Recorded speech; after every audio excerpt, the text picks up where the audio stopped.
May it please the Court. I'm Scott Weidner representing the appellants. If I may, I'd like to reserve 2.5 minutes of rebuttal time, Your Honors.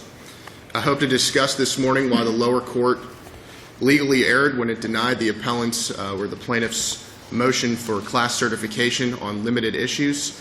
The case arises out of a group of passengers who sailed on Celebrity's cruise line, particularly on a vessel named the Summit. They sailed aboard without any knowledge of mechanical defects that were occurring in the belly of the vessel. Although Celebrity, we allege, knew about those facts, they failed to disclose them to the passengers who sailed on board a cruise that went horribly wrong.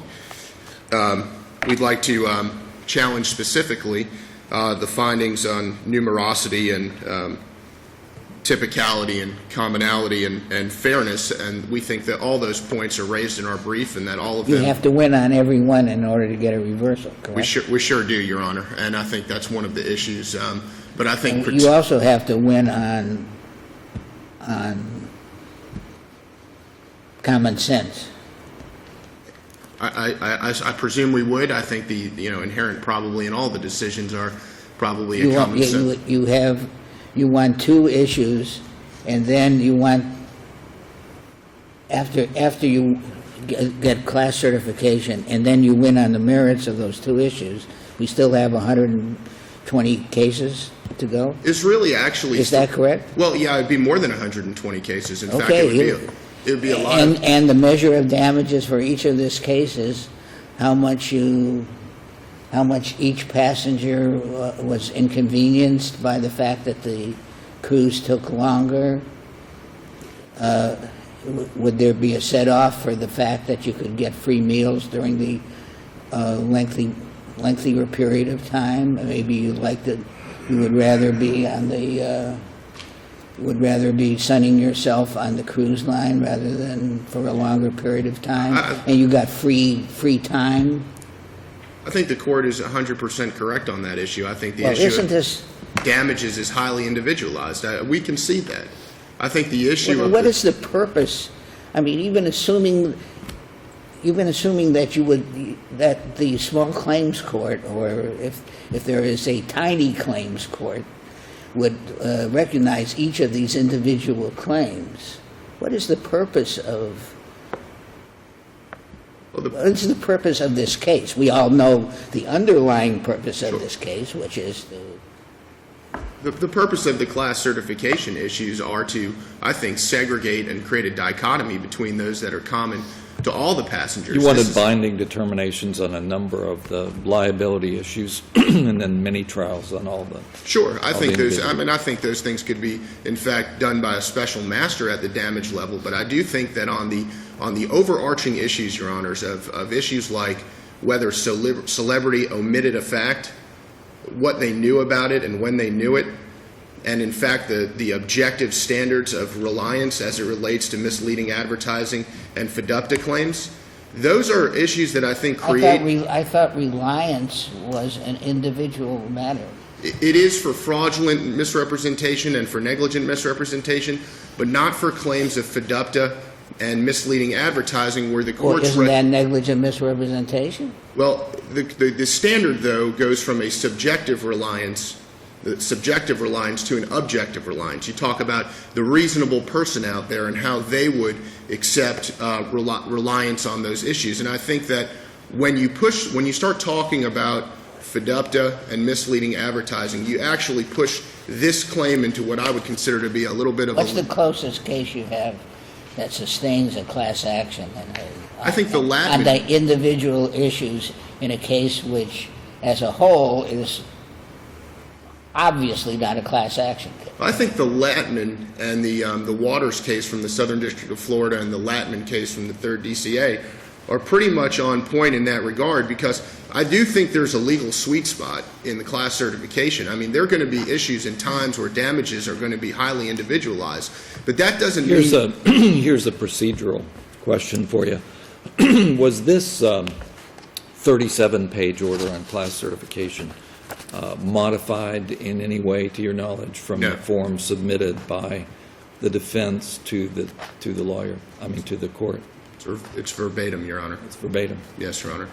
And I think that the issues of I think there is a legal sweet spot when it comes to class certifications, and I think normally, Your Honor, you'd be correct in a fraudulent misrepresentation claim or a negligent misrepresentation claim where you've got reliance and damages which are highly individualized on one side and misrepresentations and knowledge on the other side. You don't get over that 1.200B3 hump where you say there's more things that are common than there are which are individualized.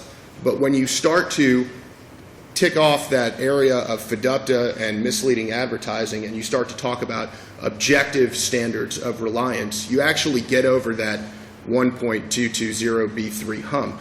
And you get into a legal sweet spot where there are some issues, legal issues that are highly individualized. Did you make up that expression? I did. Legal sweet? Where did that come from? I came this morning on my drive down 8th Street. Came from tennis.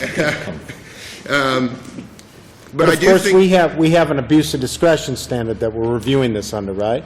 you do. And the court made specific findings that this would not promote judicial economy or advance the litigation significantly, and we would have to measure that or review that under an abuse of discretion standard. I think you would. However, I do think that the overarching areas where the discretion is abused is where there's all these numerous findings about subjective reliance and subjective things, and those things are, I mean, frankly, it's a word-for-word order prepared by opposing counsel. I respect that. I understand he signed it, the judge signed it, and it is what it is. But the reality is it's riddled If with... he just said denied, it would have been okay, right? He would be in exactly the same legal position as with 37 pages. Of course, they would have a much larger claim on Carnival as opposed to you're having a much larger claim on Carnival. I suppose that might be correct, Your Honor. But I do think that the order is, I mean, it is 37 pages, and sometimes when you draft it, it inures to your benefit for immediate gratification, but I guess maybe upon review, it may not necessarily inure to your benefit because you put in things that actually do. Sometimes it gets a little close to a brief. Sometimes it gets a little bit close to a brief. And I do think there are findings in there that are suspect. I think that the fact that it's verbatim is, to me, a bit suspect. But I do think that there are issues when you talk... These are legal, quote, legal findings. They are not determinations of the amount of alimony or anything which are entirely discretionary. That's correct. It's either right or wrong. That's correct. And I think that there's also, when you talk And about... therefore unnecessary. Correct. And I think that there's a variety of issues here, Your Honors, that actually change things a little bit from your typical class action where an individual buys a car and somebody else buys a different car. You're talking about the exact same product here. It's everybody bought into this cruise ship. It's one product. It's one product, it's the same cruise, it's the same omission, and it's the same objective standard when it comes to reliance. Yes, but it's not exactly the same result. Some people like longer cruise and some people like shorter ones. Totally concede that the damage issue. I agree with you, Judge Schwartz. And you wanted to keep a couple of minutes for rebuttals, so we'll give you that. Thank you, Your Honors. Thank you. May it please the Court, Sandy Boer on behalf of Celebrity. First, with regard to the order, this went back and forth for a while. As you know, it took a long time to even get to the stage where the judge could decide. There was a lot of argument. The parties agreed to submit orders to a circuit court judge.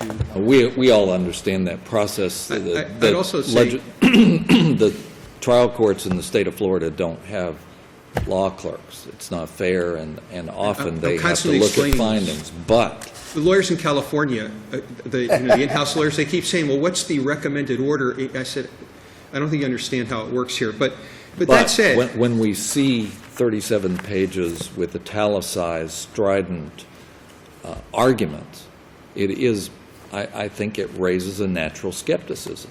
I think that's fair, Your Honor. And counsel said there's a lot of findings in there that are suspect. Which ones? Which finding?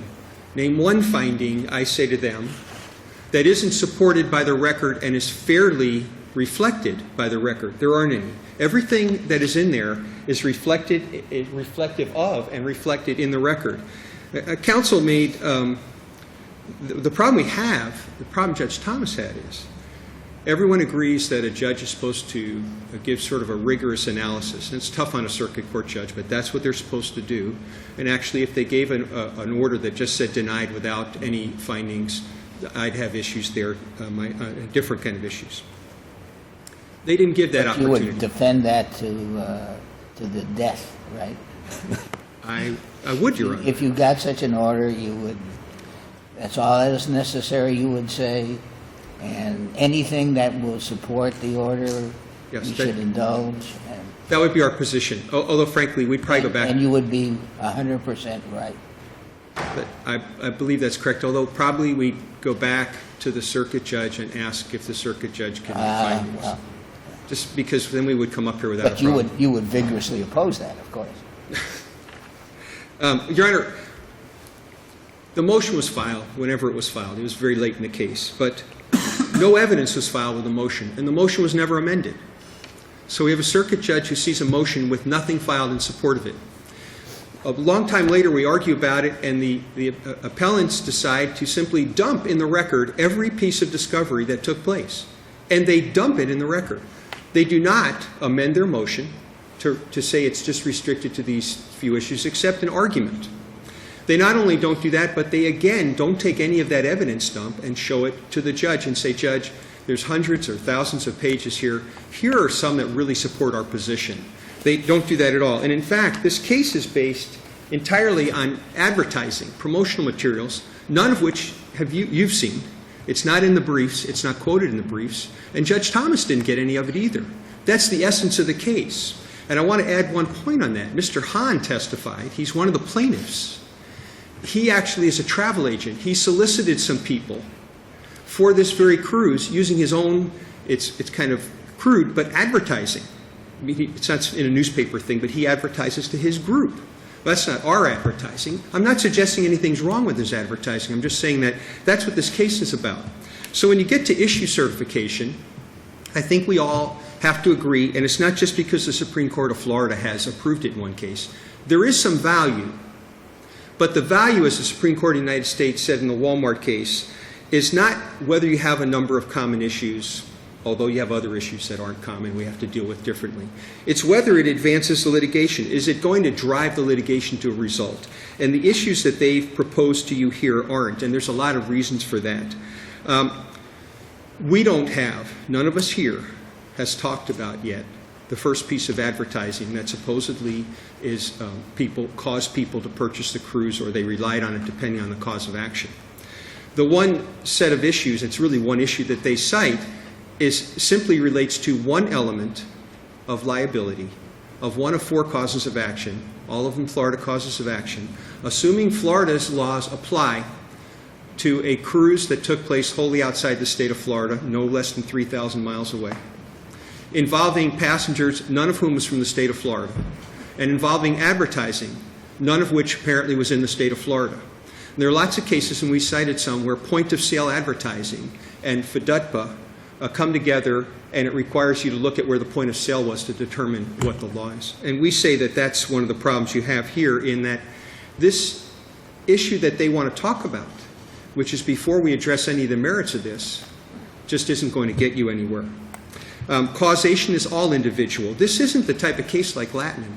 And the Sosa decision in the Supreme Court, I can't remember whether that's before or after our brief now, but the Sosa decision is like Latin in the same way. Those cases arise differently. Everybody gets treated exactly the same way, and their claim is not that the experience is different from what I thought, whatever the experience is, but that I overpaid, and it either violates a statute, as in Sosa, or indirectly violates a statute for Well, the liquidation of damages in those cases looks a lot more mechanical. It damages in what? The liquidation of damages in those cases Yes. looks a lot more But mechanical. There's one than major here. difference. In this case, the damages have to do with the value of your experience, not how much you paid or whether you paid an improper fee or charge. It's the value of your experience. And if you look at the Tire Kingdom case in this court, it makes that distinction. In fact, it distinguishes Latin. And the point is, here, their claim, their amended complaint, not only alleges reliance for all 4 counts of the complaint, which that left Judge Thomas with only one solution. He has to look at reliance for every count, and they didn't address that here or before him.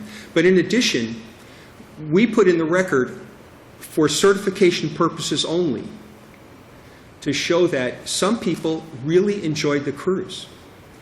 Notwithstanding the problems, they wrote and they really enjoyed it, and they referred to Mr. Wagner's clients as complainers, and they disassociated themselves from that. It doesn't make Mr. Wagner's clients wrong at all, and it doesn't make these people right at all. It just means that the quality of experience is individual, and that is the essence of the claim in the amended complaint, and that's the essence of the claim in the motion.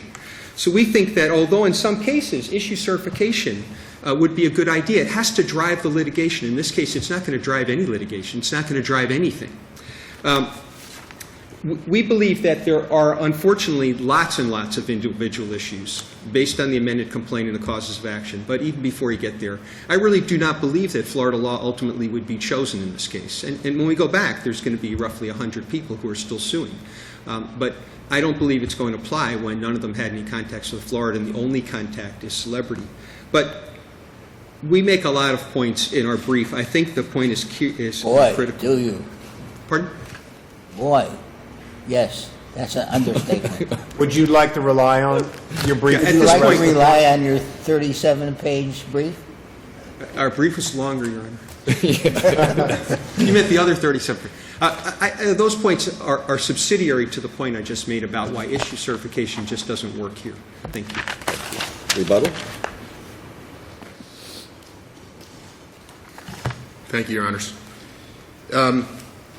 All due respect to Mr. Borer and his very good advocacy skills, I would take issue with the idea that the order submitted by the court fairly reflected the situation. It did not fairly reflect anything. It was a brief and a tome written by the lawyers for Celebrity Cruise Lines. The case is about omission.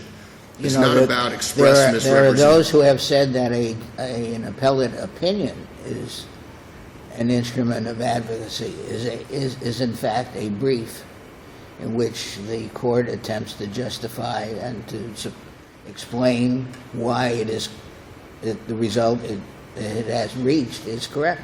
Yes, and I'm not. Nothing incorrect, nothing improper about it. In fact, that may be the right way to look at the entire judicial process, let alone the appellate one. Except the order is rife with, and I may agree with you, Your Honor, but I think the order is rife with a bunch of facts that are riddled through it that are just don't accurately reflect the record.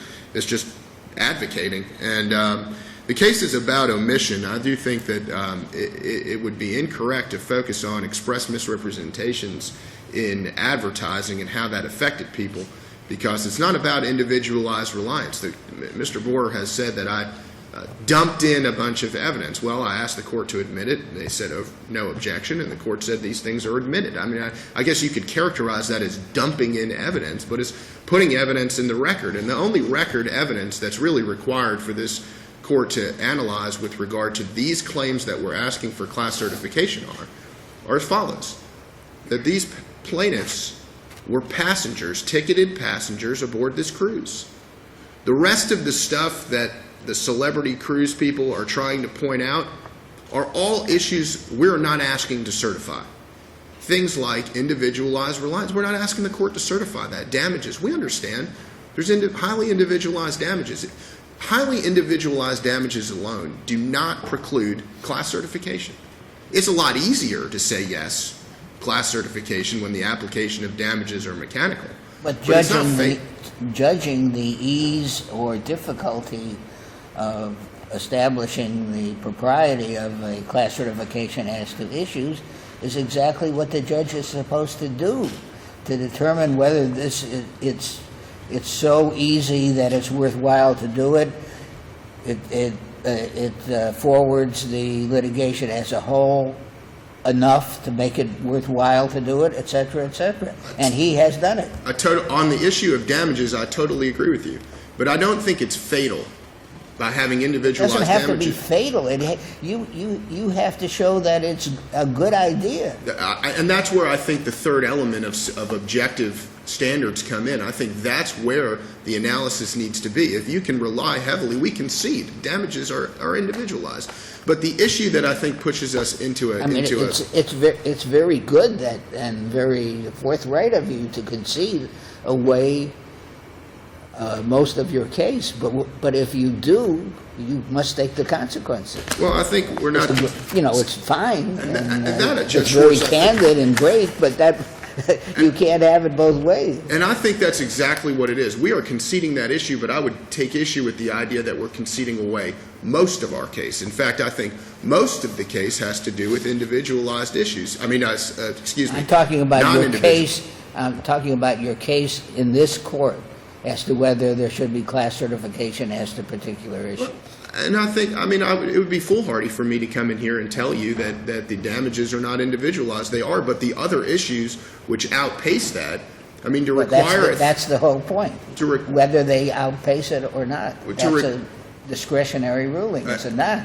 And I would ask the court if it's more judicially economic to have thousands of people coming in to prove the exact same issue time and time again, 75% of the elements of a claim, where they can have that efficiently decided at one class-wide level, then they can decertify, and people can go to mediation, they can mediate their damages after the fact, they don't have to take up the court's time. We're not going to mediate away 1,000 issues on liability. Those things have to be tried. A finder of fact is going to make a decision, and once they do that, celebrity and the passengers individually can come together. They can go to mediation outside the court. They don't have to waste the judicial economy. But to force these people And the relief you are seeking. is a reversal, a remand, and an order certifying the class. Thank you. Thank you. Thank you all.